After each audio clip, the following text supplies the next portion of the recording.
When VCRs began to take off in 1978, they caught on with the British at once. In only 5 years, we've become the video addicts of the world, watching more recorded material than any other nation. 1 in 5 homes have a video machine, and that figure could rise by Christmas to 1 household in 4. We've got this extraordinary situation in this country whereby a lot of people don't buy, they rent. And VHS managed to get the Thorn EMI rental group on their side, and from then on it was a foregone conclusion. To the untutored eye, the difference might seem academic. The tapes are similar, but the technology is different. Betamax cassettes, developed by Sony of Japan, are smaller and drive the tape faster, which Sony claim means better pictures. They also respond more quickly to programming. The VHS system was invented by the JVC Corporation, also of Japan. They dispute the quality claims of Sony and point to greater flexibility for development as a selling point. Currently, VHS have 70% of the UK market. Newhaven on the south coast is the home of J2T, the largest manufacturers of video in Britain. J2T is a partnership which began in 1982 when JVC joined up with Telefunken of Germany and Thorn EMI. Thorn EMI control 3 of the biggest high street rental chains, making VHS widely available. At Newhaven, the largest factory of its kind in the UK, they manufacture and assemble VCRs. And running at full capacity, they can produce 240,000 VHS machines a week. Sadly, Britain has had no part in pioneering video. Up to now, Europe has mostly assembled kits sent over from Japan. But in an agreement just reached between Japan and the EEC, by 1984-85, just under 50% of the parts that go into a machine will have to be made in the common market. It's an agreement J2T are ready for and welcome, rather the way Thorn EMI welcomed and embraced the VHS system.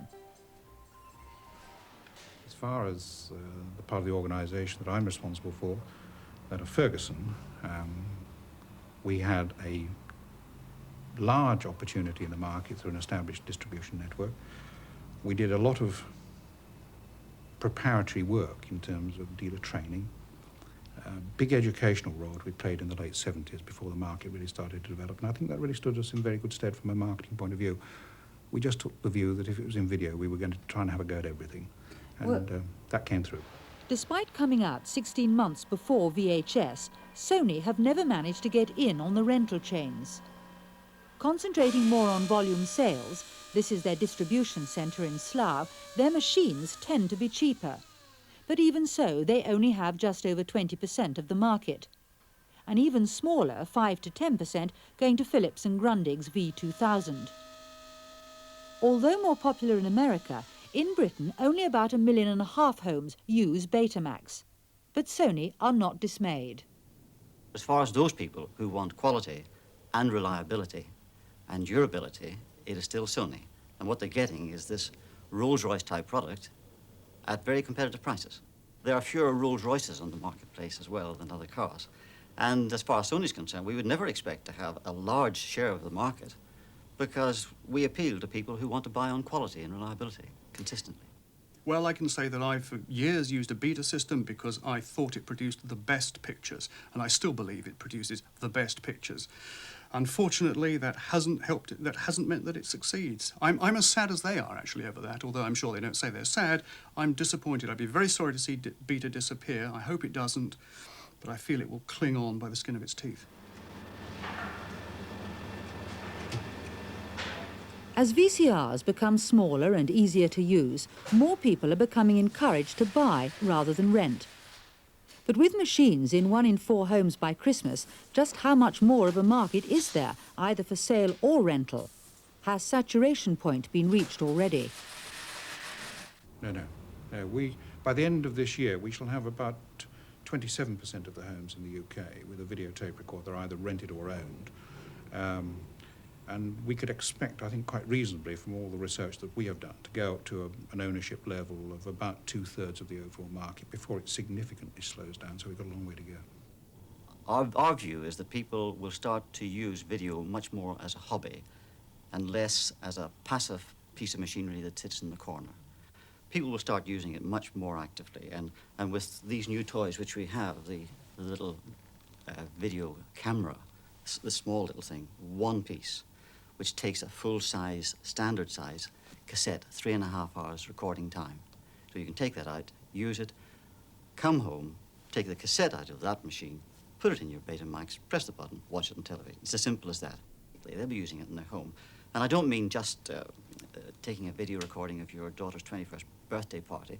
I mean using it for hobbies, sports, pastime. A man who will maybe have his 21-year-old daughter, heaven help her, taking a video of him as he practices golf swing in the back garden to show him where he's going wrong. It'll be a much more active role. Betamovie is very clever, but it suffers from one disadvantage. It doesn't play back the tapes that you record on it. This means that if you're out on holiday and you're taking instant shoot movies, you can't check whether actually anything is going on tape. You have to go back home, put the tape in a home machine and check it. And unfortunately for Sony, the VHS manufacturers have come up with their own VHS video movie, portable camera and recorder combined, which does play back so that you can check what's going on, and it's smaller and more compact than Betamovie. It looks as if once again Sony and its Betamax system may be overtaken by the greater flexibility of the VHS. So despite producing what some people consider a far superior quality picture, can Betamax survive? It will survive, but it will have an increasingly tough struggle. The only reason it will survive is out of personal commitment from the boss of Sony, Aki Morita, in Japan, but they're going to find it very difficult. And I wouldn't be surprised if at some stage they have to start selling VHS machines as well as Beta, because already they're selling VHS tape. The Betamovie camera is a wonderful toy, but whether enough people are yet into the home movie market for it to stimulate interest in the Betamax system is uncertain. By the time we've all become budding Cecil B. DeMille, Sony's competitors will have produced gadgets to rival this, and the battle for which system we use will perhaps be irrelevant as ever newer developments tempt us.